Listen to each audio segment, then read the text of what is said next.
आप कभी अपनी फैमिली के साथ जब अपना मैच देखने लगते हो या टीवी पे मैच आपका आ जाता होगा, तो वहां पे एज एन एंजॉयमेंट उस मैच को आप देखते हो या फिर उसमें भी आप अपनी फैमिली को बताने लगते हो कि यहाँ पे ऐसा करता तो थोड़ा बेटर होता? तब उनको मालूम पड़ा कि ऐसे पोलियो है। और जब तक हमने उसके मतलब पेरेंट्स ने जब तक उसके बारे में जाना समझा तब तक काफी लेट हो गए। तो अभी उन डॉक्टर से बोलचाल है? मैं तो कभी नहीं मिला, मैं तो मिल जाए तो मैं तो पहले पूछूं उनसे। अब ऐसा ना हो कि वो डॉक्टर क्रेडिट ले ले इस बात का। मुझे लगता नहीं कि वो है भी, उनको डर होगा कि मेरे सामने आ जाए तो कुछ और ना हो जाए।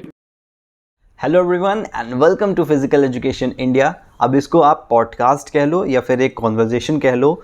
मेरा पहला एक्सपीरियंस था और मनोज सरकार सर से बात करने के बाद बहुत अच्छा लगा। इस वीडियो को खोला है तो इसको पूरा ज़रूर सुनना। 1.5 की स्पीड पे सुन लो, खाना खा रहे हो, लेटे हुए हो, बैठे हो, कान में लगा के सुनो। आप समझोगे कि कैसे एक ग्रास रूट लेवल से निकले हुए प्लेयर हमारी सोसाइटी को किस तरीके से फेस करते हैं, जबकि वो स्पेशली एबल्ड हैं। लोगों की कैसे बातें और ताने सुनने के बावजूद पैरालंपिक्स जैसी बड़ी स्टेज पे जाके देश के लिए मेडल लेके आते हैं, अर्जुन अवॉर्डी बनते हैं, हमारे प्राइम मिनिस्टर से मिलते हैं, इंटरेक्ट करते हैं, उनका आशीर्वाद लेते हैं। तो पूरी कॉन्वर्जेशन को बहुत आराम से बैठ के सुनो, बहुत कुछ सीखने को मिलेगा। और उनके ही शब्दों से जब सुनोगे तो समझोगे कि वो कितने काइंड और सॉफ्ट हार्टेड हैं और किस तरीके से आपकी लाइफ में कितनी भी डिफ़िकल्टीज आने वाली हैं, अगर आप अपने एम को लेके फिक्स्ड हो तो शायद आप सारी चीज़ों को आसान बना सकते हो। तो ज़रूर कमेंट करके बताना आपको कैसा लगा और पूरे पॉडकास्ट को आराम से बैठ के से सुनो। बात करते हैं यहाँ पे। आप कहीं बिजी हो? आपका कोई टूर्नामेंट चल रहा है करेंटली? मेरा अभी ऑफिस का टूर्नामेंट था तो जस्ट फिनिश किया, और थैंक गॉड उत्तराखंड के लिए 2 मेडल और लेके आ रहा हूँ, और अभी घर के लिए वापसी कर रहे हैं। आपको जान के अच्छा लगेगा कि मैं इस समय उत्तराखंड में ही बैठा हुआ हूँ, श्रीनगर डिस्ट्रिक्ट अरे में। क्या मैं बात यहीं है, पे ये बहुत अच्छी मैं बात बिल्कुल मैं बिल्कुल यहीं पे हूँ, यहीं से पढ़ाई कर रहा हूँ। है। ओके, मैंने आपके कुछ वीडियोस देखे और देखने के बाद मुझे बहुत अच्छे लगे। और अनफॉर्चुनेट देखिए, मतलब कि होता नहीं कई बार कि लोग कनेक्ट हो जाते हैं, तो मुझे लगा आपसे भी मैं ऐसे ही कनेक्ट हुआ कि मुझे आपके वीडियोस दिखे और मैंने कई बार उसमें लाइक भी करे, मुझे पसंद आए। मतलब रियली बताऊं कि आपका जो थीम है वो मुझे बहुत ज्यादा पसंद आया। और इवन मैंने अपने साथी लोगों को भी दिखाया 1-2 बार कि देखिए ये भी पढ़ाई का, देखो ये भी एक तरीका है कि आप मजे मजे में पढ़ाई करवा देते हो। अब बिल्कुल सर, आप पता है, आप कुछ वीडियोस के कमेंट देखोगे ना तो ज्यादातर बच्चों के यही कमेंट है कि सर ये क्या तरीका हुआ, हम तो यहाँ रील्स देखने आए थे, आपने तो पढ़ा दिया हमको। मतलब हम पढ़ाई से ब्रेक लेके आए थे यहाँ पे और आपने हमको यहीं पे पढ़ा दिया। तो सर एक छोटी सी चीज मैं आपसे शेयर करना चाहूंगा। इसके हम्म, पहले भी हमारा एक चैनल था जहाँ पे मैं कुछ स्पेसिफिक स्पोर्ट्स पर्सन से बात किया करता था। हम्म, यहाँ पे हमने डिसाइड किया कि हम लोग इस बार फिर से इसको स्टार्ट करेंगे, हमारी टीम ने डिसाइड किया। एंड इंस्टेड कि हम लोग लार्ज स्केल पे लोगों को मैसेज करें या कोई आके हमसे कांटेक्ट कर ले, वी डिसाइडेड कि हम लोग कुछ 3-4 लोगों से पहले उनके ऊपर स्टडी करेंगे, देन हम उनको रीच आउट करते हैं और अगर वो हमसे बात करेंगे तो अच्छा है। तो to be very honest sir, हमने आपका नाम फाइनल किया था और उसका रीजन ये है कि मेरा ऐसा मानना है कि इंस्टेड किसी की सक्सेस को देखने से बेटर है कि आप उनकी जर्नी देखो, आप उनके स्ट्रगल्स देखो और आप उनका जो नेचर है उस पर ज्यादा स्टडी करोगे तो मेरे ख्याल से वो ज्यादा आपको अफेक्ट करता है आपके लाइफस्टाइल में और आपके कैरियर के पॉइंट ऑफ व्यू से। तो आपके बारे में पढ़ने के बाद, आपके इंटरव्यू सुनने के बाद वी फाइनलाइज कि हम पहले आपसे ही बात करने वाले हैं। So this is the first time और मैं उम्मीद करूंगा आपकी ब्लेसिंग्स रहेंगी तो हम आगे भी आपसे दोबारा बात करेंगे और बाकी सबसे भी बात करेंगे। तो बिल्कुल बिल्कुल। सबसे पहले तो सर आप ये बताओ, आप कैसे हो, कैसा चल रहा है सब कुछ, आगे की तैयारी कैसी चल रही है? देखिए बहुत अच्छा चल रहा है सब कुछ, और बहुत आपको दिख ही रहा होगा खुश हूँ। और मुझे लगता है हर इंसान को खुश रहना चाहिए, आप खुश हो तो आधी चीज तो वैसे से सॉल्व हो जाती है। दूसरी चीज, देश के लिए खेलना बहुत बड़ी बात है, और वो खेल रहा हूँ तो और ज्यादा खुश हूँ। है ना? तो लाइफ बहुत अच्छी जा रही है और मैं दुआ करता हूँ कि आप लोगों का आशीर्वाद रहा तो ऐसे ही देश की ओर मेडल लाते रहेंगे और खुश रहेंगे। बिल्कुल सर, आपकी वो रोर मुझको याद है टोक्यो पैरालंपिक्स वाली, जब आपने ब्रॉन्ज मेडल लिया था, तो जो आप टर्न करके जो आपकी रोर थी वो आज भी सुनाई देती है। वो कितना अच्छा एक टाइम था। तो उम्मीद करेंगे कि आगे की तैयारी सर कैसी चल रही है? पैरालंपिक्स, पेरिस, फ्रांस, वहां की पेरिस तैयारी की सर? जो तैयारी चल रही है वो बहुत अच्छी चल रही है एक्चुअल में, बताओ। क्योंकि रीजन ये है कि हम इंडिया से कुछ लोग हैं जो कि पेरिस ओलंपिक की रेस में है, और होपफुली उम्मीद है कि 1-2 महीने में उसका रिजल्ट आउट हो जाएगा कि कौन कौन जा रहा है उसमें, कोटा किस किस को मिलेगा। और उसके बाद जो भी इंडिया से आएगा, मुझे इंश्योर हूं मैं, मतलब विश्वास है मुझे अपने आप में कि इंडिया से जो भी जाएगा चाहे हमारे कैटेगरी में दूसरे कैटेगरी में, वो देश के लिए मेडल जरूर ले आएगा। तो हम लोग बहुत बिल्कुल जोरों सर। शोरों से तैयार है बिल्कुल एकदम। सर आपकी तैयारी की मैं बात करूं या मैं आपके बारे में, सर मैंने कहीं भी पढ़ा, कोई भी इंटरव्यू देखा, एक नाम था जो हमेशा फ्लैश कर रहा था हर जगह, that was Pramod Bhagat sir का। आपके सामने कोई हो जो आपका ओपोनेंट हो मेडल की टैली में, आपके साथ भी वो खड़े रह चुके हैं, तो उनसे सर कैसा रिलेशन है आपका? ऑन फील्ड, ऑन अरीना तो देख लिया हम लोगों ने, बट ऑफ द अरीना कैसा उनके साथ रिलेशन है आपका? उनका और मेरा रिलेशन ये है कि छोटे भाई बड़े भाई का है। आप बिलीव नहीं करेंगे कि हम लोग डबल्स के पार्टनर भी हैं, और मोस्टली मतलब 80 to 85% ऐसा हुआ कि वो मेरे अगेंस्ट भी है, मतलब ओपोनेंट भी है और डबल्स के पार्टनर भी है। तो कई बार तो हमने ऐसा भी खेला है कि फाइनल्स दोनों ओपोनेंट बन के खेल रहे हैं, एंड देन दूसरा फाइनल डबल्स का दोनों पार्टनर बन के भी खेल रहे हैं। तो ये तो हुआ ऑन फील्ड का। ऑफ फील्ड हम ऐसे रहते हैं रूम में, लाइक आप देखोगे तो कहोगे यार ये तो चड्डी बड्डी यार है। हमारे बीच में कभी वो वाली फीलिंग ही नहीं है, लाइक वो जेलस वाली या एरोगेंस वाली, कभी नहीं। मतलब हमेशा ऐसा रहा। इवन हम लोग तो कई बार कोर्ट के अंदर बात करते हैं, कोर्ट के अंदर खेलते हुए भी, अच्छा भैया ये शॉट मैंने गलत खेला ना, वो कहते नहीं हाँ यार तुझे ये करना चाहिए था। कई बार वो गलत खेल देते, फिर बोलते यार ये मैंने क्या कर दिया यार, मनोज को हल्के में ले लिया। तो हमारे साथ ऐसा बाउंडेशन है। मतलब मुझे लगता है कि पूरे पैरा बैडमिंटन में ना हम दोनों का थोड़ा सा ऐसा रिलेशन है कि हम ऑन कोर्ट हो या ऑफ कोर्ट हो, हम लोग बिल्कुल नेचुरल जैसे हम हैं वैसे ही रहते हैं, ताकि हमारे में जो बाउंडेशन है वो खराब ना हो। और मेरा जो पर्सनल जो थिंकिंग है वो यही है कि आप देखिए कुछ भी बनिए, पहले एक अच्छा इंसान बनिए। तो हम दोनों उसी को फॉलो करते हैं और आगे बढ़ते हैं। सर जरूरी भी है ये ऑन अरीना, अगर आप थोड़ा सा एक कॉम्पिटिटिव वाला थोड़ा सा माहौल रखोगे भी तो व्यूवर्स के लिए भी अच्छा लगता है, उनको भी कि चलो एक कंपटीशन देखने को मिल रहा है, और बाकी सबके भी अच्छा है। गौरव सर के साथ कैसा रिलेशन है आपका ऑफ द फील्ड? देखिए गुरु तो गुरु ही होता है, गुरु से बढ़कर कुछ भी नहीं है, ये तो फैक्ट है। दूसरी चीज, मेरा ना एक ड्रीम्स था, और वो ड्रीम्स ये था कि जब मैंने खेलना एबल बॉडी में खेलता था, फिर उसके बाद धीरे धीरे फिर पैरा में पता चला, फिर पैरा में जब मैंने ज्वाइन करा तो गौरव सर से मेरे फोन पे बात हुई। तो उससे पहले छोटी सी घटना है, सॉरी थोड़ा टाइम लूंगा, कि मेरा जिस कोर्ट में मैं खेलता था तो वहां पे मैंने पूछा उनसे कि सर यहाँ पे कोच कौन आ रहा है, मुझे भी सीखना है। उन्होंने मुझे डांट फटकार कर दी कि तुम क्या करोगे, अब तो 19 साल के हो गए, क्या करोगे हैं। तो मैंने कहा नहीं यार, मैंने उस दिन अपने आप से ना एक होता नहीं मलाल रह जाता है, तो मेरा एक था कि यार मेरा भी कोई गुरु हो, मैं जिनसे ट्रेनिंग लूं, जिनसे सीखूं। तो गौरव सर वो पर्सन है कि मेरे लिए मेरे लाइफ में आए और उन्होंने बहुत कुछ सिखाया, सिर्फ कोर्ट के अंदर नहीं, कोर्ट के बाहर भी, जैसे आपने कहा कोर्ट के बाहर भी बहुत कुछ सिखाते हैं। वो भी वही बात करते हैं जो मेरी मम्मी करती है कि कुछ भी बनने से पहले एक अच्छा इंसान बनिए। देन मुझे लगता है कि उनकी ये जो बात है ना वो सच्चाई है कि आप अपने आप सारी चीज पा लेते हैं। बिल्कुल। गौरव सर के भी सर मैंने इंटरव्यूज देखे हैं, वो एक अलग ही पर्सनालिटी लगते हैं, जब वो कहीं खड़े होते हैं तो एक अलग ही स्मार्टनेस झलकती है वहां से। तो बिल्कुल गौरव सर को बहुत बहुत थैंक यू कि उन्होंने इतने अच्छे प्लेयर्स रेडी किए। कुछ क्वेश्चंस हैं सर, मैंने एक स्टोरी डाली थी आपसे बात करने से पहले, तो कुछ लोगों ने कुछ क्वेश्चंस भेजे हैं आपसे पूछने के लिए, तो मैं पहले वो पूछ लेता हूँ क्योंकि काफी लोग वेट कर रहे हैं। सबसे पहले तो सर कि आपको जो मेडल मिला, सबसे पहला क्वेश्चन यही था कि जो आपको मेडल मिला और जो एक फीलिंग थी आपकी, एंड इसमें एक चीज मैं ऐड करना चाहूंगा, आपने मोदी जी से फोन पे बात करी थी, प्रमोद सर भी शायद आपके साइड में बैठे थे और गौरव सर भी शायद आपके साथ थे उस टाइम, तो उस समय सर क्या फीलिंग? मैं मतलब उस टाइम की जो फीलिंग है ना वो अभी भी मैं कंडक्ट कर सकता हूँ। मतलब मैं अभी बोल रहा हूँ तो मेरे रोंगटे खड़े हो रहे हैं। और रीजन ये है कि हर किसी का एक सपना होता है जो जिस फील्ड में है कि उस फील्ड में वो बहुत अच्छा करे। तो मेरा, हम लोग प्लेयर से तो हमारा था कि हम ओलंपिक खेले, पैरा ओलंपिक खेले, उसमें मेडल जीते और देश का नाम आगे बढ़ा, क्योंकि एशियन गेम्स, वर्ल्ड चैंपियनशिप, ये सारे की चीजें खेल चुके थे। तो जैसे मेडल जीता तो अचानक से हमारे पास कुछ लोग आए साई से, स्पोर्ट अथॉरिटी ऑफ इंडिया से, कहने आपसे बात करना चाहते हैं। हमने कहा कौन? हमने कहा मेडल सेरेमनी है हमारा, तो कह रहे नहीं आपसे पीएम बात करना चाहते हैं। हम शॉक, मतलब सरप्राइज, बाद में वो बोले शॉक्ड हुए कि यार क्या बात कर रहे हो। फिर कह रहे हाँ, फिर हमें अलग से रूम ले गए, मतलब ढूंढा उन्होंने रूम, ऐसी जगह ढूंढा जहाँ पे मतलब डिस्टेंस थोड़ा कम हो। तो हम वहां गए और जब उनसे बात करी ना तो लिटरली मुझे लगा ही नहीं कि मैं किसी ऐसे व्यक्ति से बात कर रहा हूँ जो कि मतलब जिनसे मैं कभी नहीं मिला। मतलब ऐसे लग रहा था मैं अपने फैमिली मेंबर से ही बात कर रहा हूँ। और मुझे उनसे बात करके ऐसा लगा कि कहते हैं ना कि किसी भी पेड़ का जड़ अगर मजबूत होगा तो फल पत्ते सब अच्छे हो जाएंगे।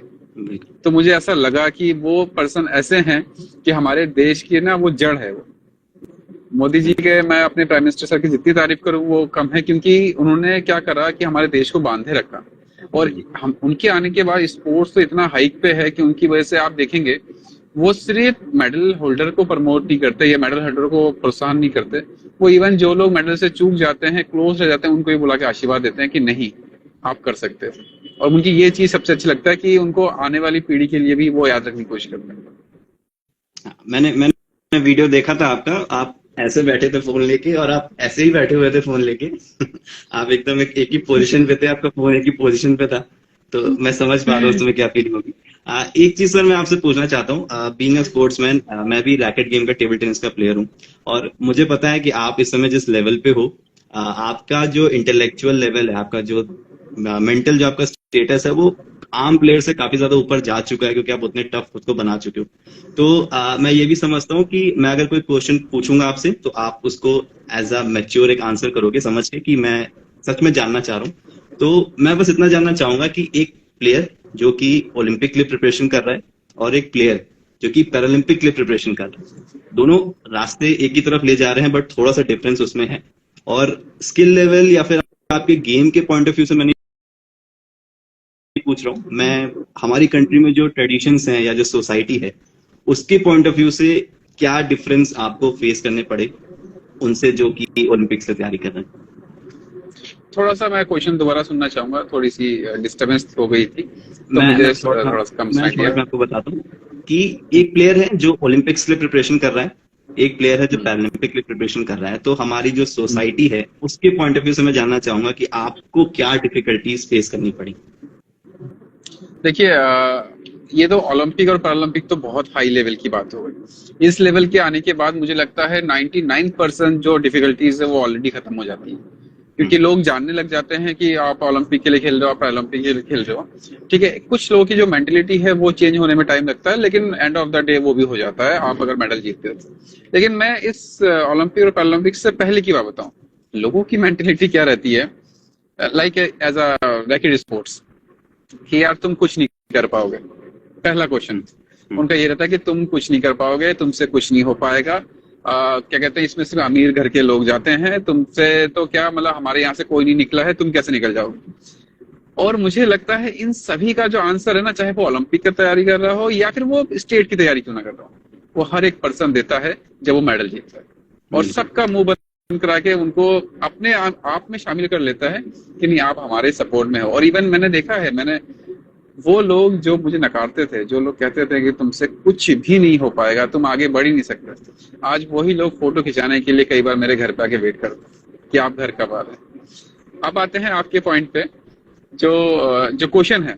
देखिए 2-3 चीजें तो बहुत कॉमन है कि मोटिवेशन की कोई कमी नहीं है, डेडिकेशन की कोई कमी नहीं है, आपके स्पोर्ट स्पिरिट की कोई कमी नहीं है। कमी किस में है कि भगवान से या जो भी हमें प्रॉब्लम्स हुई है वो फिजिकल फिटनेस से रिलेटेड है, कि फिजिकली आप कितना स्ट्रांग है नहीं है वो चीज। मेंटली मैंने देखा है, मुझे ऐसा मतलब बोलना मुझे सही लगता है नहीं लगता नहीं पता, लेकिन मेंटली मैंने देखा हर एक वो इंसान जिसने हार ज्यादा देखी है वो ज्यादा मेंटल स्ट्रांग रहता है, चाहे वो हार गेम्स में हो या गेम्स के बाहर हो। तो मुझे लगता है वो चीज हमारे साथ थोड़ा सा एडवांटेज रहता है, क्योंकि हम लोग पैरा प्लेयर जो भी रहते हैं उन्हें क्या होता है कि हम लोगों को जो एक छोटी सी लाइन बताता हूँ, हो सकता है उसी में सारा चीज छुपा हो। हमें क्या जाता है, पर्सन विद डिसेबिलिटी ये कहा जाता है हमें। एंड नाउ पैरालंपिक्स मेडल के बाद अब हमें लोग क्या कहते हैं पता है, पर्सन विद सुपर एबिलिटी। तो दैट इज द डिफरेंस कि लोग हमें अब किस नजर से देखते हैं। तो जो डिफरेंसेस है ना वो बस यही है कि जो हमारी फिजिकल फिटनेस में जो प्रॉब्लम्स है, किसी के हाथ में है किसी के पैर में, बस वही डिस्टेंस है, उसके अलावा डिस्ट्रक्शन कोई नहीं है। लोगों की जो मेंटेलिटी है वो बहुत रहती है और रहेगी, हमेशा रहेगी, उसको चेंज एज अ प्लेयर हमें ही करना है और हम कर सकते हैं और करके दिखाएंगे। बिल्कुल, ये बात तो मैं भी मानता हूँ। काफी बुक्स में मैंने देखा है कि अब वो स्पेशली एबल्ड वर्ड हो गया है, ना कि कुछ और वर्ड्स भी यूज होते हैं, तो स्पेशल आप लोग बन चुके हो। अच्छा, मैं थोड़ा सा आपको पीछे ले जाना चाहूंगा, इफ यू डोंट माइंड। ये जो आपको प्रॉब्लम हुई, मैंने कहीं पढ़ा था कि काफी छोटी उम्र में आपको हुई थी और डॉक्टर्स की कुछ लापरवाही की वजह से हुई थी, या आपका कुछ लैक ऑफ नॉलेज था और आप किसी गलत डॉक्टर के पास चले गए थे? देखिए मैं 1990 का बॉर्न हूँ, तो ओके। उस टाइम पे पोलियो का नॉलेज होना लोगों में बहुत मतलब कॉमन नहीं था, उनको लोगों को पता ही नहीं था, मेरे पेरेंट्स को नहीं पता था। बिल्कुल। तो मुझे फीवर हुआ तो डॉक्टर आए तो उन्होंने इंजेक्शन लगाया। तो कहते हैं, पेरेंट्स कहते हैं, मैं तो छोटा ही था, ऑलमोस्ट 12 to 13 मंथ का हूँगा, तो उनसे जो मैंने सुना कि वो डॉक्टर आए, मुझे इंजेक्शन लगाया और इंजेक्शन नस पे लगी, नस खराब हुई। तो पेरेंट्स को भी 4-5 दिन बाद मालूम पड़ा, क्योंकि ऑलमोस्ट आप देखते हैं कि 12-13 मंथ का बच्चा चल लेता है, 1-2-3-4 स्टेप चल लेता है। तो मेरा भी वही था, मैं चल रहा था, तो मेरी ताई जी ने मुझे देखा और मम्मी को कहा कि यार ये एक स्टेप लेता है, दूसरा स्टेप जैसे लेता है गिर जा रहा है, क्या चक्कर है ये? फिर उसके बाद डॉक्टर से कंसल्ट करा, जो लोकल डॉक्टर थे उनसे बात करी, धीरे करते करते तब मालूम पड़ा कि मेरा जो पैर है जैसे जैसे एज गई वैसे वैसे छोटा होता चला गया, वैसे वैसे वीक होता चला गया। तब उनको मालूम पड़ा कि ऐसे पोलियो है। और जब तक हमने उसके मतलब पेरेंट्स ने जब तक उसके बारे में जाना समझा तब तक काफी लेट हो गया।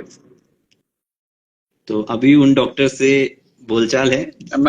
मैं तो कभी नहीं मिला, मैं तो मिल जाए तो मैं तो पहले पूछूं उनसे लेकिन वो कहावत नहीं है, भगवान कुछ जो भी करता है अच्छे के लिए करता है। आइए इसका सिंपल एग्जांपल देख सकते हैं आप। बिल्कुल। अब ऐसा ना हो कि वो डॉक्टर क्रेडिट ले ले इस बात का। मुझे लगता नहीं कि वो है भी, उनको डर होगा कि मेरे सामने आ जाए तो कुछ और ना हो जाए। बिल्कुल बिल्कुल। अच्छा, एक इंटरेस्टिंग क्वेश्चन और है कि अच्छे परफॉर्मेंस के बारे में तो सब बहुत पूछते हैं, आपकी वर्स्ट स्पोर्ट्स परफॉर्मेंस कौन सी रही है, जो जिसको परफॉर्म करने के बाद आपको लगा हो कि भाई कुछ तो गड़बड़ है, अब ठीक नहीं बैठ रही चीज? देखिए इसमें तो बहुत सारे हैं, बहुत सारे, मतलब मैं एक छोटा सा एग्जांपल दूंगा कि एक बार मैं एक स्कूल में गया और उस स्कूल में मुझसे पूछा गया कि सर आपने कितने मेडल जीते? मैंने तुरंत बता दिए, इतने मेरे मेडल है, इतने इंटरनेशनल है, इतने नेशनल है, ये मिला के कुछ 112-13 के आसपास मेडल हैं। एक छोटी बच्ची थी, हार्डली 4 to 5 क्लास की होगी, और उसने एक छोटा बहुत मतलब मासूम सा क्वेश्चन जो मेरी लाइफ का हमेशा के लिए एग्जाम्पल है, हाँ सर आप कितने मैच हारे?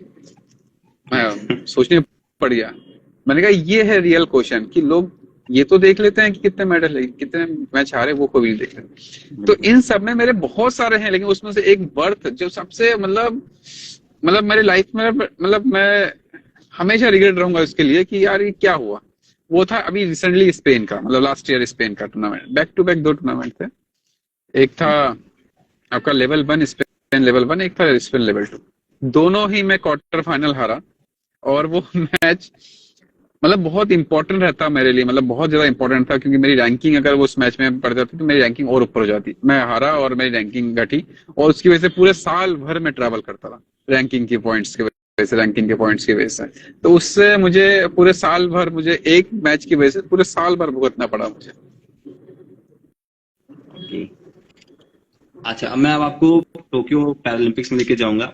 डाइसोके फुजीहारा शायद उनका नाम था, जिनसे आप जीते थे, अगर मैं सही प्रोनाउंस कर रहा हूँ तो। उससे पहले भी आपने उनसे खेला हुआ है? आपने उनसे पहले भी उनसे खेला था मैच? हाँ बिल्कुल खेला है उनसे, बहुत सारे मैच खेले, इवन एशियन गेम्स के भी मैच खेले मैंने उनके साथ, और काफी टूर्नामेंट्स खेले उसके साथ। ओके, तो लास्ट परफॉर्मेंस जो थी उसमें आप जीते थे कि हारे थे उनसे? टोक्यो के पहले? रिसेंटली मैं जीता हूँ। टोक्यो से पहले मैंने सारे मैच जीते उनसे, मैं आपको फ्रैंकली बताऊं, सारे। ओके। हाँ मतलब 3 सेट लगे, 3rd सेट लगे, लंबे गेम चले, लेकिन मैं जीतता था मोस्टली। तो ब्रॉन्ज मेडल का आइडिया था कि आने ही वाला है अपने पास, या एक्चुअली जब मैच स्टार्ट हुआ ना, जब मैच स्टार्ट होता है ना, एक्चुअली हुआ कैसा था कि कई बार आपके साथी प्लेयर आपको डरा देते हैं, एग्जाम्पल के तौर पे, कि उससे पहले हमारे कुछ प्लेयरों के साथ जो रैंकिंग में अच्छे हैं उनके साथ उसने बहुत अच्छा परफॉर्म किया, तो उनको देख के मुझे थोड़ा डर लग गया कि यार वो उसके अच्छा खेल रहा है तो मेरे साथ तो नहीं कैसे खेलेगा, जबकि इससे पहले वो कभी जीता नहीं मुझसे, लेकिन एक मन में एक डर बैठ गया था। दूसरी चीज कि पैरालंपिक्स का मेडल है, और सर बताओ मैंने भी थोड़ा प्रेशर ले लिया था, मैं डिस्टर्ब था अपने आप से कि यार ये क्या चल रहा है, मैं मतलब प्रेशर ले लिया कि मेडल नहीं होगा तो क्या होगा, मतलब बहुत कुछ सोचने लग गया जो हर प्लेयर सोचता है। तो जब मैं खेलने गया ना, तो मेरी वाइफ का जस्ट कॉल आया, तो उनसे मैंने थोड़ा सा मतलब अच्छा लगा मुझे, उन्होंने कि कुछ नहीं, खेलो, जाओ, एंजॉय करो, और जो होगा देखी जाएगी। मैंने भी जाके ना कुछ नहीं करा, आपको सच्चे बताऊं, मैंने इतना खेला कि आ भाई तू भी खेल, मैं भी खेलता हूँ, देखी जाएगी। और उसके मुताबिक वो रिजल्ट पॉजिटिव रहा।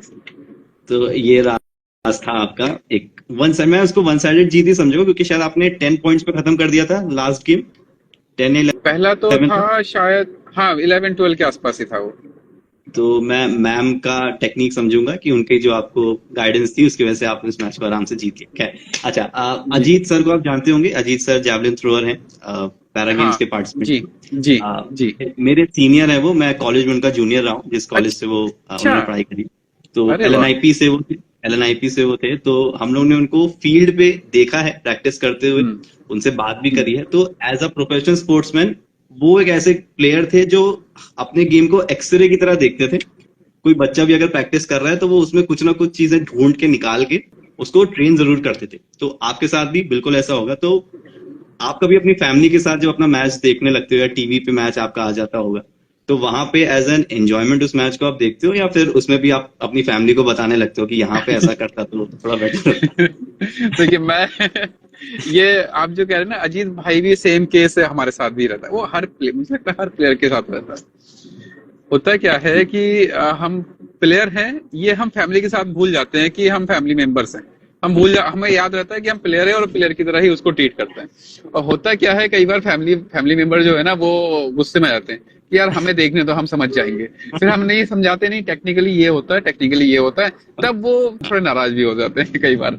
लेकिन उसका जो पॉजिटिव ये रहता है कि आप स्पोर्ट्स को ना कॉम्पैक्ट नहीं करते हो, मतलब ब्रॉड हो जाता है, क्योंकि कहीं ना कहीं आप उनके दिमाग में डालते हैं तो वो लोग आगे लोग वो एक होता है नहीं, कहानियां मिल जाती हैं। तो उनको भी कहानी मिल जाती है मेरी थ्रू, कि देखिए उन्होंने ऐसा खेला था, फिर उन्होंने ऐसे बताया था, ये टेक्निक होता है। तो उसका भी एक पॉजिटिव एनर्जी रहती है हमेशा। तो फैमिली कभी कभी ऑफिशियल्स पे गुस्सा नहीं करते कि इसने ऐसे कैसे बोल दिया, ये क्या है, ये क्या है? ऐसा होता है। फिर हम उनको समझाते हैं, नहीं देखो हम जहाँ पर खेल रहे हैं, कई बार चीजें अच्छी भी होती है, कई बार बुरी भी होती है, तो हमें सब मैनेज करना है, और यही तो लाइफ है। क्योंकि at the last family family है। फैमिली थोड़ा सा फैमिली। बिल्कुल। मुझे अच्छा, एक आपका एक का नाम लूंगा मैं, सुहास एलवाई जो सर है ना, जी जो अभी एशियन गेम में पैरालंपिक में सिल्वर मेडलिस्ट आप जानते हैं, नोएडा के डीएम रह चुके हैं, अभी सेक्रेटरी हैं, स्पोर्ट्स सेक्रेटरी हैं उसके, यूपी के। आप जी। बिलीव नहीं करोगे, उनसे बहुत कुछ सीखने को मिला। सीनियर्स मतलब बहुत जितने भी लोग होते हैं ना, सबसे सीखने की कोशिश करता हूँ मैं। तो उनसे उनसे एक चीज सीखा कि फैमिली एक ऐसी चीज है, अगर आपको मैनेजमेंट आ गया तो आप दुनिया की सारी जंग जीत सकते हो। तो फैमिली के साथ मैनेजमेंट आना बहुत जल्दी है। बिल्कुल। तो सर, अगर इन प्लेयर्स से थोड़ा अलग बात करें, जो हमारे इंटरनेशनल प्लेयर्स हैं बैडमिंटन में जो ओलंपिक्स में खेल रहे हैं, उनसे आपका कांटेक्ट रहता है? उनसे क्या बात होती है आपकी, कभी भी बात होती है तो? जैसे कुछ प्लेयर्स हैं जो अच्छा खेलते हैं, जैसे चिराग हो गया, लक्ष्य सेन हो गए, फिर उत्तराखंड के ही हैं जैसे सात्विक, और ये लोग हो गए, अपने प्रणय हो गए। प्रणय तो 2-3 बार मिल चुका हूँ उनसे, बात फेवर हो जाती है गेम्स में। तो बहुत पॉजिटिव रहता है इनसे जब भी मिलते हैं, और वो हमें बोलते हैं कि यार आप हमारे लिए मोटिवेशन हो। हम उल्टा बोलते हैं कि हम आप लोगों के वीडियो देख के, आप लोगों से शेयर करके हमें सीखने को मिलता है कई बार। तो ये तो आदान प्रदान का एक प्रक्रिया है कि वो हमें उस नजर से देखते हैं कि आप भी हमारे उस लेवल पे खेल रहे हो, और आपके अगर ये प्रॉब्लम होने के बाद इतना अच्छा खेलते हो, तो वो उनके लिए पॉजिटिविटी है। हमें क्या मिलता है कि हम अपने आप को देखते ही नहीं जो वो उस नजर से देखते हैं, हम उनको उनकी नजर से नहीं देखते, हम अपनी नजर से देखते हैं कि आप अगर ये कर सकते हो तो मैं भी कर सकता हूँ, और हम सब करेंगे। बिल्कुल सर, बहुत बड़ी इंस्पिरेशन हो आप। और चिराग सर और शेट्टी सर का तो अभी, सात्विक और चिराग सर का तो अभी फाइनल भी है, शाम का फाइनल इंतजार भी है। है। बिल्कुल, शाम का इंतजार हाँ, मुझको भी है, मैं खुद वेट कर रहा हूँ। जल्दी से मैच शुरू है, जी शायद जी 7 जी बजे के आसपास है। तो सर, अगर जी जी मैं जी। थोड़ा सा इंडिया के बाहर अगर मैं आपको लेके जाऊं, आपने बहुत सारे टूर्नामेंट्स खेले हैं, तो आपको ऐसा क्या चीज लगती है कि अभी भी थोड़ी सी कमी इंडिया में है, अगर आप बाहर के प्लेयर्स को या बाहर के इंफ्रास्ट्रक्चर को जब देखते हो?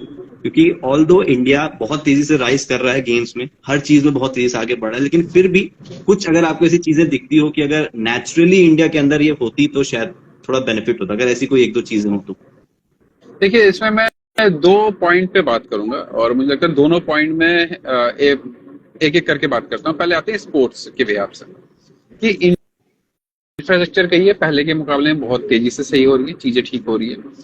हमारे साथ जो प्रॉब्लम्स है वो ये है कि हम लोग कई बार क्या होता है, मतलब कई बार नहीं, मैक्सिमम टाइम क्या, 99% टाइम क्या होता है, हमारे इंडिया में किसी चीज की कमी नहीं है। लाइक आप हाई एल्टीट्यूड जगह भी जा सकते हैं, आप बहुत ज्यादा गर्मी की वजह जा सकते हैं, आप बहुत ज्यादा ठंडी वाली जगह पे जाकर प्रैक्टिस कर सकते हैं। तो हमारे इंडिया में जो ट्रेनिंग का सिस्टम है ना, वो थोड़ा चेंज करना पड़ेगा। लाइक फॉर एग्जाम्पल, आप मान लीजिए मैं ठंडे इलाकों में जा रहा हूँ मैचेस खेलने के लिए, तो क्यों ना मैं उससे पहले उत्तराखंड के ऊपर या हिमाचल में जाके ट्रेनिंग करूँ, बिल्कुल ताकि मैं थोड़ा सा हैबिचुअल हो जाऊं। तो बिल्कुल ये एक चीज की कमी है। दूसरी चीज कि जो स्पोर्ट्स मैनेजमेंट साइंस है, वो अब पहले के मुकाबले इंडिया में बहुत सुधरा है, हम्म, और वो चीज धीरे धीरे अब डेवलप हो रहा है। और मैं इसके लिए तो थैंक यू कहूंगा सारे साई को, स्पोर्ट्स अथॉरिटी ऑफ इंडिया का, कि वो अब ये चीज ला रहे हैं इंडिया में, और जिससे हमें सीखने को मिल रहा है। तीसरी चीज कि पहले के मुकाबले में अभी कुछ प्लेयर हैं जो साई की वजह से, इंडियन गवर्नमेंट की वजह से बाहर जाके ट्रेनिंग कर रहे हैं। तो मेरा सिर्फ वही सवाल है कि वो गिने चुने कुछ लोग हैं, लेकिन अगर हम वही चीज यहाँ ले आए तो हम 10 की जगह 100 ट्रेन कर सकते हैं। बिल्कुल ये चीज मुझे लगता है कि स्पोर्ट्स में हमें करना चाहिए, जिसकी वजह से हमें ज्यादा अपॉर्चुनिटी मिले, हमें ज्यादा सीखने को मिले। एक लास्ट प्रॉब्लम मुझे लगता है ऐसा कि देखिए, जो बंदा हाई लेवल पे काम कर रहा है, वो उनकी सोच, या जो कुछ नई चीज डेवलप करने की कोशिश करता है, उनकी सोच अच्छी रहती है। लेकिन नीचे जो लोग रहते हैं ना, मोस्टली वो लोग 20 साल 30 साल 40 साल से काम कर रहे हैं, वो लोग जल्दी बदलना नहीं चाहते, और उनके वजह से क्या होता है कि जो गैप रहता है ना प्लेयर के और ऑफिशियल्स के बीच में, वो काफी बढ़ जाती है कई बार, और उसकी वजह से भी चीजें थोड़ी सी खराब होती है। लेकिन अभी के टाइम में जैसे कि सोशल मीडिया का जमाना है, तो बहुत ज्यादा पारदर्शिता आई है, बहुत ज्यादा चीजें आप सामने आती है और खुल के आती है। जैसे साई इस टाइम पे प्लेयरों के लिए इतना अच्छा काम कर रही है कि मैं जितनी तारीफ करूं उतना कम। तो चीजें सुधर रही है, लेकिन और जल्दी सुधारना जरूरी है। अब आते हैं दूसरे पॉइंट पे कि इंडिया में और बाहर में क्या डिफरेंसेस हैं। अगर हम देखेंगे ऐसा, तो मैं आपको फ्रैंकली बताऊं, हमारे जैसी ऋतु है किसी के पास नहीं है, मौसम वेदर किसी के पास नहीं है। तो इंडिया में किसी चीज की कमी नहीं है, कमी है तो सिर्फ सोच की, कि विदेशों ने अपनी चीज खराब करी, देन उसको अब वो सेव कर रहे हैं। हमारे पास चीजें हैं, हमें अब से सेव करना पड़ेगा, नहीं तो हम उनकी तरह हो जाएंगे। बस ये चीज है। बिल्कुल सर, मैं इसी चीज से रिलेट करके भी आपको एक चीज बताना चाहूंगा। मैं कुछ दिन पहले एक यूएसए में कोई पॉडकास्ट हो रहा था, और उसका स्पोर्ट्स से कोई रिलेशन नहीं है। उन्होंने ये चीज बोली इंडियन गवर्नमेंट के बारे में कि बाहर की जो कंट्रीज हैं, चाइना हो गई या अमेरिका हो गई, वो इंडिया से काफी साल 15-20 साल अपनी टेक्नोलॉजी में आगे थे, लेकिन इंडिया ने उनकी गलतियों को देख के उस 15-20 साल का जो गैप था, कि उन्होंने जो गलतियां करी हम वो ना करें, और उनको ओवरकम करके आज हम दूसरी कंट्रीज के साथ सर से सर मिला के, कंधे से कंधा मिला के हम आगे बढ़ रहे हैं। तो मुझको लगता है कि स्पोर्ट्स में भी शायद थोड़ा सा इस चीज को अगर देखा जाए कि बाहर वालों ने जो गलतियां करी हैं, अगर उसको हम देख के अपनी चीजें करें, क्योंकि मुझे ऐसा लगता है कि गलतियां अभी भी हम कर रहे हैं, और वही गलतियां हो रही हैं जो आज से 5-6 साल पहले यूरोपियन कंट्रीज और चाइनीज कंट्रीज कर चुकी हैं। मेरे ख्याल से थोड़ा सा अगर उसको ठीक किया जाए तो बेटर होगा। खैर, ज्यादा टाइम आपका नहीं लूंगा सर। 2 चीजें बस मैं आपसे और पूछना चाहता हूँ। इसी टेक्नोलॉजी से रिलेटेड ही मेरा एक छोटा सा क्वेश्चन है कि अभिनव बिंद्रा सर का गोल्ड मेडल आया था ओलंपिक्स में, काफी टाइम हो गया उसको। नीरज चोपड़ा सर का मेडल आया रिसेंटली टोक्यो ओलंपिक्स में। उस जो पहला जो अभिनव सर का मेडल था, उसका जो इम्पैक्ट था वो इतना ज्यादा देखने को नहीं मिला, क्योंकि सोशल मीडिया उतना ज्यादा एक्टिव नहीं था कंट्री में। तो लोगों को पता चला, सेलिब्रेशन हुआ, बट चीजें बहुत जल्दी खत्म हो गई। नीरज सर का जो मेडल आया, उसकी वजह से बहुत ही ड्रास्टिक चेंज देखने को मिल रहा है एक एक इंडिविजुअल के अंदर। तो उस एनर्जी से आपको क्या लगता है कि उस मेडल आने के बाद कुछ एनर्जी चेंज हुई है आप लोग के ग्रीन रूम में या बाकी एथलीट्स के बीच में? देखिए, इसमें 2 लोगों का मैं क्रेडिट देना चाहूंगा। देखिए, नीरज ने जो करा है ना, वो चैंपियन है ना, वो गॉड है, वो अलग चीज है, वो उनका मेहनत है, रिजल्ट दे रहे हैं, और हमें उम्मीद है कि इस बार के ओलंपिक में भी वो गोल्ड जीतेंगे। उस पॉइंट को थोड़ा सा अलग रखते हैं। लेकिन जो आपने कहा कि मेडल पहले भी आए हैं, बिंद्रा सर का आया है, तो इतना प्रमोशन क्यों नहीं हुआ? यही चीज है, मैं इसलिए कह रहा हूँ कि 2 लोगों को क्रेडिट दूंगा। फर्स्ट, जितने भी मीडिया है, इनकी वजह से हाइक ज्यादा मिली। दूसरी चीज, हमारे देश के प्रधानमंत्री जी, जिनका से मिलना, बात करना, उनको आगे बढ़ना, इन 2 लोगों की वजह से क्या हुआ कि चाहे वो एक पर्सन हो या एक मेडल हो, चाहे वो कितने भी मेडल क्यों ना हो, तो आप जैसे नीरज तो बहुत ऊपर पहुंच गए हमारे, है ना। आप हमारे ही मेडल ले लीजिए कि हम लोग अब मेडल ला रहे हैं, तो लोग हमें कम से कम जान रहे हैं। और नहीं, पहले पहले भी खेलते थे, हम पहले भी मेडल थे। बिल्कुल सर। अब आपके जो पॉइंट्स है, उस पॉइंट्स पे अगर बात करें तो देखिए उस पे ग्रास रूट तक चेंजेस आया है, सिर्फ ऊपर लेवल पे नहीं, ग्रास रूट तक चेंजेस आया है। और उस चेंजेस में सबसे पहला अगर मतलब चेंजेस देखा गया वो है पेरेंट्स के अंदर।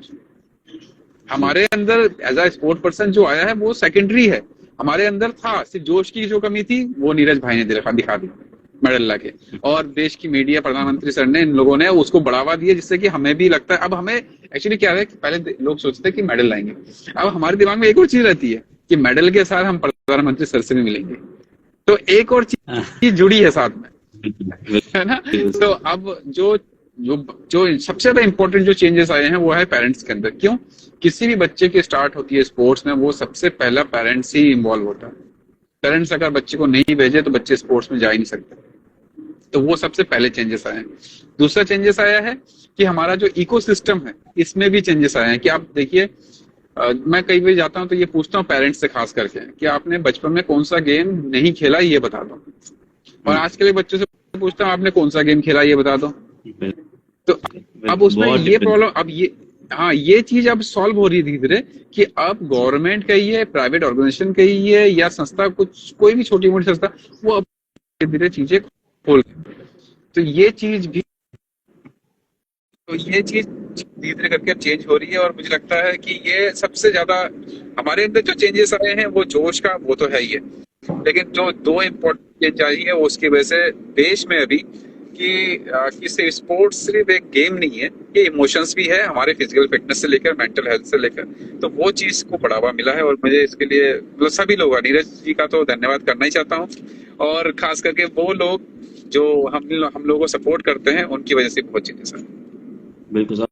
और मुझे लगता है सर टॉप्स जैसी जो स्कीम बीच में आई उनका भी बहुत ज्यादा मदद रही है प्लेयर्स के लिए। साई ने भी बहुत ज्यादा सपोर्ट किया है। ठीक है, एक चीज और सर पूछना चाहूंगा, आपने बहुत स्टार्टिंग में एक इंटरव्यू में कहा था कि जवाब देना चाहते हो आप ऐसे बहुत से लोगों को जिन्होंने आपके ऊपर उंगली उठाई थी, तो वो जवाब हो गया है या अभी प्रोसेस में है, अभी बहुत कुछ देखना बचा हुआ है? होता क्या है कि आप जैसे से आगे बढ़ते हैं तो जवाब लोगों के ज्यादा हो जाते हैं। हाँ। तो पहले के जवाब के कुछ आंसर मिले हैं और अभी और लोग आएंगे उनको जवाब देना बाकी है, और कोशिश करता रहूंगा, जवाब देता रहूंगा। और सबसे ज्यादा इम्पोर्टेंट कि उस जवाब में भी स्माइल के साथ जवाब दूंगा। तो इसका मतलब मैं ये समझू कि सामने से जो क्वेश्चंस आए थे उनको तो आपने आंसर कर दिया, बट अभी आप क्वेश्चन पेपर नया बना रहे हो और वो उनको दे रहे हो और साथ में जवाब और दे रहे हो कि लो अभी और अपना थोड़ा सा नॉलेज बढ़ाओ। हाँ, नहीं, नए क्वेश्चंस आए हैं तो उनको भी जवाब देना जरूरी है। बिल्कुल, बहुत जरूरी है सर। ठीक है सर, बस लास्ट क्वेश्चन आज का मैं आपसे पूछना चाहूंगा, आप बैडमिंटन को बहुत गहराई से देख रहे हो, आज से 5 साल बाद इंडिया के बैडमिंटन को आप कहाँ पे स्टैंड करता हुआ देख रहे हो? ये एक बहुत अच्छा क्वेश्चन पूछा। मुझे लगता है बहुत कम लोग ये क्वेश्चन पूछते हैं कि फ्यूचर का क्या है। मैं अभी रिसेंटली जिस गेम को मैंने खेला है, और आप बिलीव नहीं करेंगे, वहां पे मैं एक जूनियर से मिला, वो मेरे साथ ही खेला, वो सेमीफाइनल था उसका, उड़ीसा से रहता है, उड़ीसा में रहता है। तो मैंने उनसे यही कहा, देखिए आज मैं खेल रहा हूँ, प्रमोद भगत भैया खेल रहे हैं, नितेश खेल रहा है, या फिर सुहास भैया खेल रहे हैं, अभी हम इंडिया को मेडल दे रहे हैं, लेकिन इसके बाद क्या? नई जनरेशन चाहिए ना। तो मैंने कहा कि तुम्हारी एज अभी 22 साल की है, 21 साल की है, तुम आगे आओ, आगे आके हमारे जगह को हटा के अपनी जगह को बनाओ। और क्योंकि हम चाहते हैं कि जिस तरह से हम अपने देश के लिए मेडल ला रहे हैं, आपको हमारा जो रिकॉर्ड है वो तोड़ना पड़ेगा और देश का मेडल आना चाहिए। ये तो था मेरा पर्सपेक्टिव। अब जो इम्पोर्टेंट वो ये है, सच्चाई यही है कि इंडिया में पैरा बैडमिंटन की, अगर सिर्फ पैरा बैडमिंटन की बात करूं मैं अपने गेम्स के लिए, तो पहले के मुकाबले में, जैसे नेशनल में पहले एक टाइम था कि हार्डली 80 to 120, 130 के आसपास का रेशियो रहता था मैचेस खेलने के लिए, मतलब टूर्नामेंट, नेशनल्स में टूर्नामेंट्स के इतने लोग आते थे। लास्ट टाइम का मैं रिकॉर्ड बता रहा हूँ, 670, 75 के आसपास के प्लेयर थे। ओके, ठीक है। इतना डिफरेंस है, आप सोचिए। तो ये क्रेडिट जो है वो इंडिया को जाता है कि उनकी वजह से पॉपुलैरिटी बढ़ी है थोड़ी सी। पेरेंट्स का जो माइंड सेटअप है वो चेंज हुआ है, वो भी अपने बच्चे को भेज रहे हैं। नहीं तो पहले क्या था कि यार ये दिव्यांग है, इसको पढ़ाई कराओ या फिर इसको घर पे बैठाओ, ऐसा हाल था। अभी क्या हिसाब है, नहीं, तुम मतलब अपने पैरों पे खड़े हो सकते हो, ये मेंटलिटी चेंज हुई है। दूसरी चीज, कि इन बच्चों से आने की वजह से क्या होता है, जैसे मैं हूँ, मान लीजिए मैं एबल बॉडी भी खेलता था, फिर पैरा में खेला, तो मेरे साथ थोड़ा सा एडवांटेज था। इन बच्चों के साथ ये है कि ये शुरू से ही चीजें अगर ठीक करने लगेंगे, मान लीजिए उनके पास कोई 15 साल का बच्चा है, वो पहले जूनियर्स नहीं होता था, अब जूनियर्स के भी इवेंट्स हो रहे हैं, तो 15 साल का बच्चा का कोई खेल रहा है, तो सोचिए वो 24-25 तक आते आते वो देश को कहाँ ले जाएगा, देश को। बिल्कुल। तो ये चेंजेस आए हैं और मुझे उम्मीद है कि वो सारे बच्चे जो अभी आने वाले टाइम में खेलेंगे देश के लिए, वो सब हमारे देश को, सच में बताऊं तो कि बहुत हाइक पे जाने वाला है। इंडिया और मेडल चल जाएगा। अब बैडमिंटन में सिर्फ 4 ही आए, मुझे लगता है नेक्स्ट टाइम 4 से बहुत ज्यादा आएंगे। सर ये जो बात आपने बोली, इसका जो पूरा भार है ये हम लोग के, हमारे जैसे टीचर्स के ऊपर है। मैं फिजिकल एजुकेशन का ही स्टूडेंट हूँ और मेरा फ्यूचर इसी में ही है कि मुझको ऐसा लगता है कि एक बच्चे का जो सबसे पहला इंटरेक्शन होता है स्पोर्ट्स का, वो अपने स्कूल के टीचर के साथ ही होता है, फिर वो क्लास फर्स्ट या सेकंड में हो। तो मेरे ख्याल से अगर वो टीचर अच्छा है जो स्कूल में बैठा हुआ है गाइड करने के लिए, तो वो बच्चा, जैसा कि आपने बोला कि 20-24 साल की उम्र में जाके एक्चुअली में वो बहुत कुछ कर सकता है अगर उसे स्टार्टिंग में ही कुछ अच्छी गाइडेंस मिल गई। तो thank you so much sir, आपने हम लोग से बात करी, बहुत अच्छा लगा आपसे बात करके। फटाफट पेरिस जाके एक मेडल और लेके आइए ताकि मुझे फिर से अपॉर्चुनिटी मिले आपसे ऐसी बात करने की, और बिल्कुल हम आपसे दोबारा बात करना चाहेंगे। बाकी थैंक यू सो मच, मैं फिर से आपको बोलना चाहूंगा ऑल द बेस्ट हम सबकी तरफ से, और प्लीज कांटेक्ट में रहिएगा ताकि हम आपसे दोबारा बात जरूर कर पाए। Thank you so much. मैं आपको कहूंगा क्योंकि बहुत सारे जब हम लोग लाइव शो करते हैं या फिर ऐसे इंटरेक्शन करते हैं, आप बिलीव नहीं करेंगे कि उसमें बहुत प्रोफेशनली क्वेश्चंस होते हैं। मुझे मजा आया कि हम लोगों ने बहुत फ्रैंकली बात करी और मुझे लगा नहीं मैं आपसे पहली बार बात कर रहा हूँ, ये चीज बहुत अच्छी लगी मुझे। दूसरी चीज मेरे लिए बहुत बड़ी बात है सर, थैंक यू। है ना, और दूसरी चीज कि ऐसे हम करते रहेंगे, कोई इशू नहीं है। देखिए जहाँ पे किसी, मैं एक छोटी सी बात करके खत्म करना चाहूंगा। मेरा एक मानना है, मेरा ये पर्सनल मानना है कि लाइफ, आपके लाइफ में हो या मेरी लाइफ में, हर एक की लाइफ में बहुत चीजें खराब होती है, आपके साथ बहुत दिक्कतें होंगी। तो मेरा मानना यह है कि आपके साथ जो दिक्कत हुई ना, तो आपकी वजह से आपके जूनियर्स को वो दिक्कत ना हो। जिस दिन सर्कल में कट लगेगा ना, उसके बाद लोग भूल जाएंगे कि गलतियां क्या होती है या फिर क्या चीज आपके साथ बुराई हो सकती है। तो मेरा मानना यह है कि अगर जो चीज मेरे साथ हुई है, मैं किसी और के साथ मेरे वजह से ना होने दो एटलीस्ट, तो संसार भी चीज होगा, मतलब समाज भी ठीक होगा, संसार भी ठीक हो जाएगा। बिल्कुल सर, बहुत जरूरत है सर आप जैसे स्पोर्ट्समैन की हम लोग को, क्योंकि ऑन फील्ड तो बहुत कुछ चीजें सीखने को मिलती है, बट आप ऐसे अगर बात करते रहोगे तो शायद स्पोर्ट्समैन के अलावा भी और भी जितने लोग इस वीडियो को देखेंगे उनको बहुत ज्यादा हेल्प होगी। तो फिर से सर बहुत बहुत शुक्रिया, हम जल्दी बात करेंगे दोबारा, और आप रेस्ट कीजिए, आगे की तैयारी कीजिए। थैंक यू सर, बाय, जय हिंद, जय भारत। जय हिंद सर।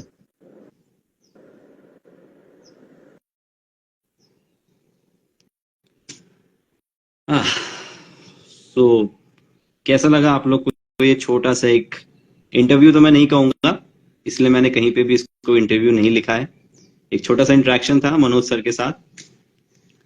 सबका बहुत बहुत शुक्रिया ज्वाइन करने के लिए।